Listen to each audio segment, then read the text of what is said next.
ಭಕ್ತನಾದಂತ ನನಗೆ ಈ ರೀತಿಯಾಗಿ ನೀನು ಬಂದದ್ದನ್ನ ಕಂಡಾಗ ದುರುಳರ ಭಯವೇ ಹೇಳು ಉಂಟಾ ಅವನಿಗೀಗ? ಆಗುವುದಕ್ಕೆ ಸಾಧ್ಯ ಉಂಟಾ?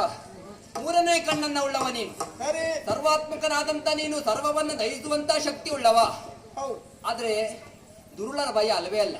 ಇಲ್ಲವೇ ಇಲ್ಲ. ದುರುಳರು ನಿನ್ನಿಂದಲೂ ಅಜನಿಂದಲೂ ಪಡೆದಂತಹ ವರಕ್ಕೆ, ಹಾ, ಆ ವರದ ಬಲುಮೆಗೆ ನಾವು ಬೆಲೆಯನ್ನ ಕೊಡಬೇಕಾಗ್ತದೆ. ಹೌದು. ವರವನ್ನು ನಾವೇ ಕೊಟ್ಟ ಮೇಲೆ ಹೊರಗೆ ಬೆಲೆ ಬೇಕಲ್ವಾ? ನಾವೇ ಕೊಡ್ಬೇಕಲ್ವಾ? ಹೌದು. ಆ ಕಾರಣಕ್ಕಾಗಿ ಆ ವಿಚಾರವಾಗಿ ಇಲ್ಲಿಯವರೆಗಾಗಿ ಬಂದಿದ್ದೀಯೋ ಎಂಬ ಹಾಗೆ ನನ್ನ ಭಾವನೆ. ಯಾಕೆ ನೀನೊಬ್ಬನೇ ಬಂದವ ಅಲ್ವೇ ಅಲ್ಲ, 33 ಕೋಟಿ ದೇವತೆಗಳನ್ನ ಜೊತೆಗೂಡಿಸಿಕೊಂಡು ಹಾ, ಬ್ರಹ್ಮದೇವ ಸಹಿತನಾಗಿ ಹ್ಮ್, ವೈಕುಂಠದವರೆಗಾಗಿ ಬಂದಿದ್ಯಲ್ಲ. ಬಂದೆ.